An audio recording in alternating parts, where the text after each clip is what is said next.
Helpline number हैं, उन पे आप हेल्प मांग सकते हैं, और 24 घंटे ये सारे नंबर होते हैं, किसी पे भी हेल्प ले सकते हैं। बाकी मैं अपनी बात को समाप्त करता हूँ, क्योंकि हमारी भी मुख्य अतिथि हैं, तो आप समय हम चाहेंगे कि उनका भी आप लोगों को वो दें। मैं अपनी बात को समाप्त करता हूँ। हेलो बच्चों, hello. Thank you so much. किस क्लास के बच्चे हैं अभी? 12th? अच्छा, कैसा लगा, मतलब कि सब क्यों किया जा रहा है? कुछ समझ में आ रही होंगी चीजें आप लोगों को? Yes ma'am. किस वजह से किया जा रहा है बताइए। महिला शक्ति, नारी सुरक्षा। आप लोग को जागरूक करने के लिए। अच्छा, जागरूक करने की जरूरत क्यों पड़ी, कोई बताएगा? जगाते किसे हैं हम? जो सोया रहेगा, है ना। अवेयर उसी तो करेंगे जो उस चीज के बारे में जिसको ना पता हो। कई बार ऐसा होता है कि हमें क्या नियम कानून क्या चीजें चल रही है उसके बारे में अपडेट नहीं होता, हमें पता नहीं होती चीजें। तो ऐसे ही यहाँ पे सभी लोग जो उपस्थित हुए हैं वो लोग आपको अपडेट करें एक तरह से कि क्या क्या चीजें चल रही, क्या योजनाएं हैं सरकार की। जैसे कि जान पा रहे होंगे आप लोग कि भारत सरकार के द्वारा महिला एवं बाल विकास मंत्रालय के द्वारा एक पहल चलाई गई मिशन शक्ति वाली, है ना। इसका एक मेन मोटिव यही है कि जो भी महिलाएं हैं, बच्चियां हैं, है ना, उनके हर तरह से विकास के लिए, वो विकास उनके शिक्षा के रूप में हो सकता है, उनके रोजगार के रूप में हो सकता है, उनके उद्यम के रूप में हो सकता है, कौशल के रूप में हो सकता है, कैसे कैसे उन्हें इन सब चीजों में हेल्प करके उनको इन सब चीजों में आगे बढ़ाना है ना। आप लोग शिक्षा पाने के लिए अभी तो टाइम बहुत अच्छा हो गया है कि सब लोग को सेम राइट्स हैं कि आप भी पढ़ सकते हो। अभी कई साल पहले तक हम लोगों ने देखा, हम लोग से पहले जो लोग देखते थे कि जो भी बच्चियां हैं, महिलाएं हैं, उनको पढ़ाई के लिए इतना ज्यादा इंकरेज नहीं किया जाता था, है ना। घर पे अगर बेटा है बेटी है तो बेटे को तो करेंगे, अच्छे से स्कूल में एडमिशन दिलाएंगे कि नहीं नहीं ये पढ़ेगा, ये घर का चिराग है, और सब चीजें होती थी। बेटियों को इतनी ज्यादा जो इम्पोर्टेंस नहीं दी जाती थी। लेकिन ये भी चिंता का विषय है, क्योंकि अगर कोई भी समाज तभी डेवलप हो सकता है जब दोनों पक्ष जो है, महिला और पुरुष, है ना, दोनों समाज के, कहते हैं ना कि रेलगाड़ी के दोनों पहिए हैं, पटरी पे चलेंगे तभी वो विकास दिखेगा हमें। ऐसा नहीं कि एक पक्ष तो ऊपर चलेगा और एक पक्ष नीचे है तो विकास होगा, ऐसा हो ही नहीं सकता है।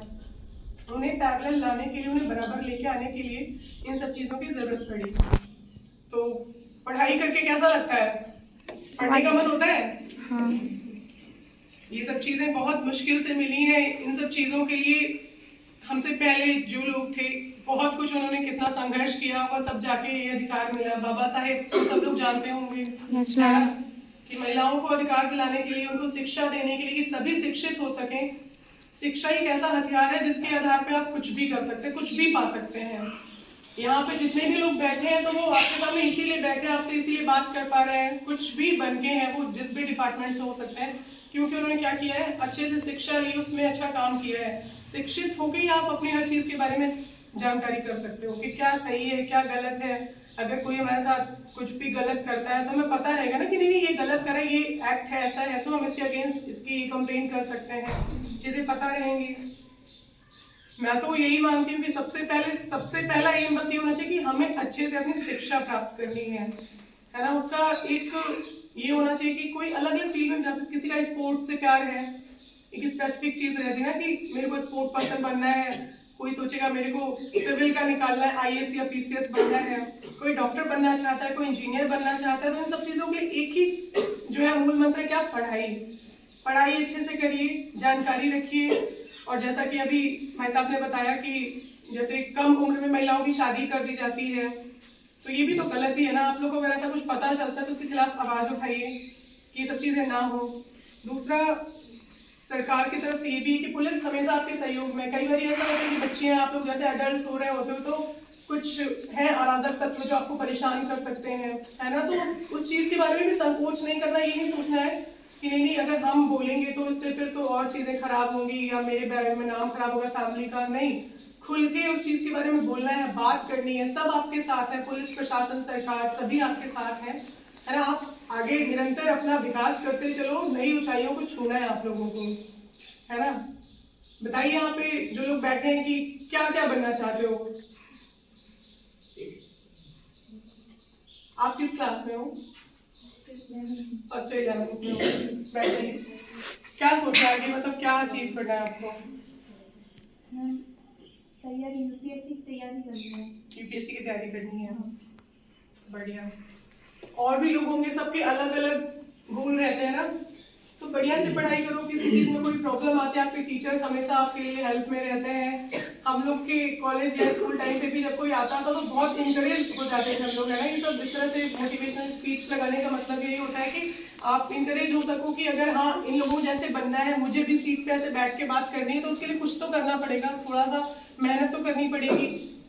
अभी क्या है, हाईटेक चीजें हो गई बहुत ज्यादा, नेट वगैरह सब बहुत इजीली अवेलेबल है सभी के पास। तो हमें ये भी देखना है कि सही समय पे सही चीज से अपने फायदे की चीजें निकालनी है। हमें टाइम वेस्ट भी होता है कई सारी चीजों से, लेकिन हाँ आज वो टाइम है कि आपको यहाँ बैठे बैठे बेस्ट फैकल्टीज आपको मिल सकती हैं, बेस्ट चीजें आप सीख सकते हो। यूट्यूब में डालिए, गूगल करिए, पढ़ सकते हो, सीख सकते हो। मतलब ऐसे ऐसे तरीके होते हैं डिफरेंट की कई बार होती है हमें चीजें नहीं समझ आती है, लेकिन जैसे हम इसमें करते हैं तो अरे इतना सिंपल वे से भी कोई चीज समझ में आ सकती है।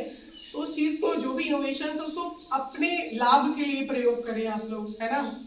कतई अपने गोल से डाइवर्ट नहीं होना है। चीजें तमाम तरह की होती हैं, भटकना नहीं उन चीजों से।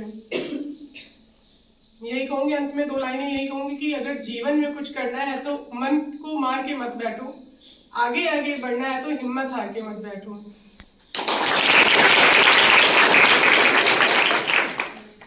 को एप्लीकेशन लिखना नहीं आता है या और भी तमाम प्रकार की समस्याएं रहती है, तो वो हमारे लीगल एड क्लिनिक पर संपर्क कर सकते हैं। वहां पर आपको एक कोई ना कोई आपको अधिकार मित्र वहां पर उपस्थित मिलेगा, तो वो आपकी असंभव मदद करेगा। अगर किसी की समस्या भी है तो आपको वहां अधिकारी तक भी का जो मतलब होता है वो कानूनी अर्थ में कि कानून का उल्लंघन करके किसी वस्तु, पदार्थ या सूचना या व्यक्ति का अवैध रूप से घर से या फिर अंतर्राष्ट्रीय सीमा से पार करके ले जाना होता है। ये ट्रैफिकिंग का मतलब होता है, यानी तस्करी का।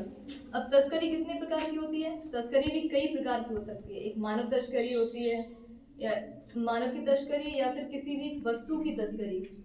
अब मानव की जो उसमें अगर आपको कोई भी दिक्कत रहती है, टॉर्चर बाजी कोई करता है, गलत कमेंटबाजी करता है, तो आप हमसे बात कर सकते हैं।